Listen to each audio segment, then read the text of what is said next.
Oke, assalamualaikum warahmatullahi wabarakatuh. Perkenalkan, nama saya Muhammad Hilmi Paujananda dari eh, kelas A dengan NPM 227006020. Di sini saya akan mempresentasikan artikel ilmiah yang sudah saya buat, yaitu dengan judul menganalisis transaksi online menggunakan scan QR.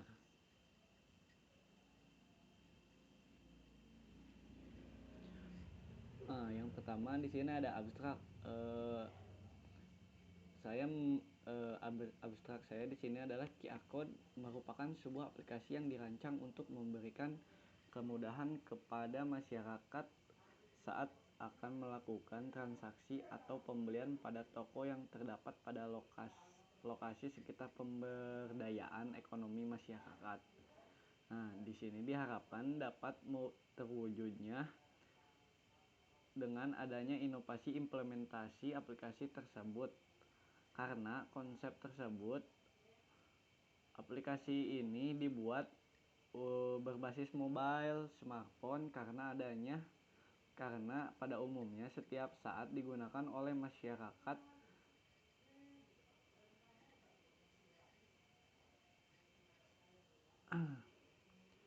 dengan menggunakan konsep client server, sehingga setiap data yang terkirim akan disimpan pada database untuk keperluan mencatat atau riwayat pada transaksi pembeli. Yang selanjutnya ada pendahuluan. Mohon maaf agak lama.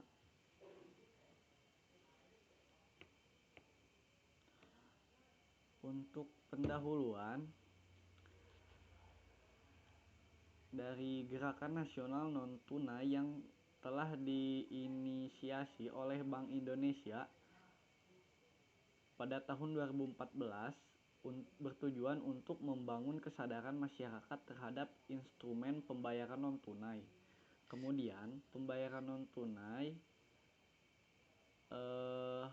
dilanjutkan dengan meluncurkan gerbang pembayaran nasional atau bisa kita sebut GPN pada Desember 2017 agar seluruh transaksi pembayaran domestik dengan kartu dapat diproses secara domestik,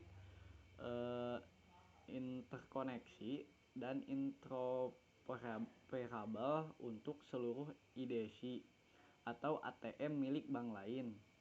Nah, NPG menghilangkan hambatan yang dibuat melalui aturan masing-masing bank, termasuk proses pembayaran menjadi lebih mudah dengan smartphone. Pembayaran melalui aplikasi seluler juga dikenal sebagai pembayaran seluler. Berikut jenis mobile payment berbasis teknologi atau Snap Out dan Naushi pada 2017. Pembayaran berdekatan juga disebut pembayaran tanpa kontak atau pembayaran tutup. Kita bisa menggunakan teknologi Near Field Communication atau kita sebut NPC dan QR Code atau Quick Response Code.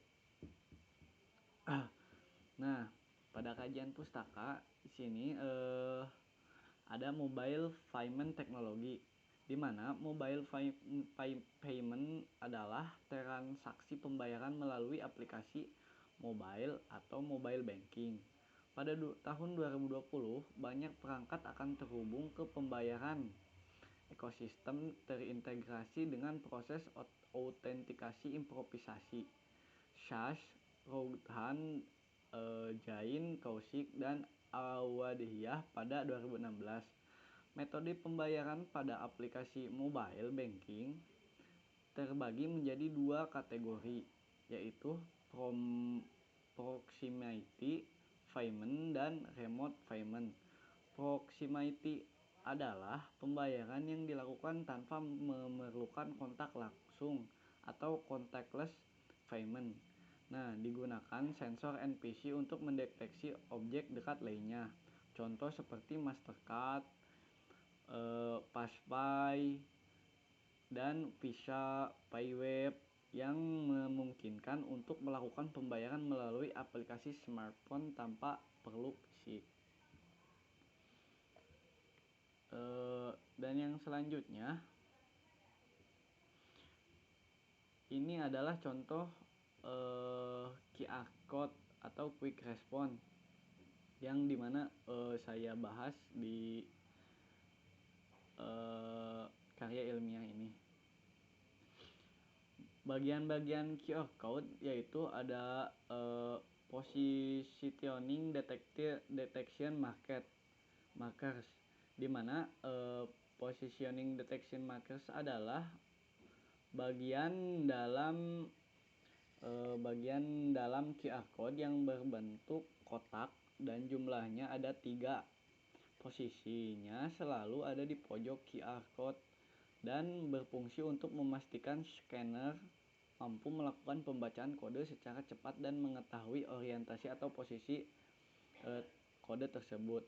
Yang kedua di sini ada alignment marking, di mana alignment marking ini biasanya memiliki ukuran yang lebih kecil dibandingkan position detection marker. Alignment marking berfungsi untuk menjaga permukaan QR code meskipun di print di permukaan yang melengkung. Biasanya semakin banyak suatu data disimpan dalam QR code, ukuran dan juga jumlahnya akan semakin besar. Dan yang ketiga ada timing pattern. Timing pattern ini bagian yang tampak seperti kotak-kotak kecil yang berjejer. Pola ini berfungsi untuk mengkonfigurasi data grid. Dengan adanya timing pattern, scanner QR code mampu mengetahui seberapa besar matrik data yang dimuat. Dan yang keempat di sini ada version information. Version information adalah bagian yang memberi informasi versi QR code. Saat ini ada 40 tipe QR code yang berbeda.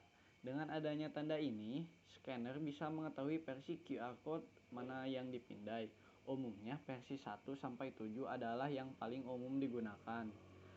Dan yang kelima di sini ada format information. Format information pada QR code adalah bagian yang melepaskan toleransi error dan pola pada data mask. Dengan format information, scanner akan lebih mudah melakukan pemindaian QR code untuk menampilkan data yang dimuat pada penggunanya. Dan yang keenam di sini ada data and error correction key. Area pada QR code ini memiliki peran yang sangat penting karena merupakan tempat semua data disimpan. Tidak hanya itu, area ini atau bagian ini juga meliputi error correction atau error correction block yang menjaga data tetap dapat dipindai meski kode rusak sebanyak 30%. Yang selanjutnya adalah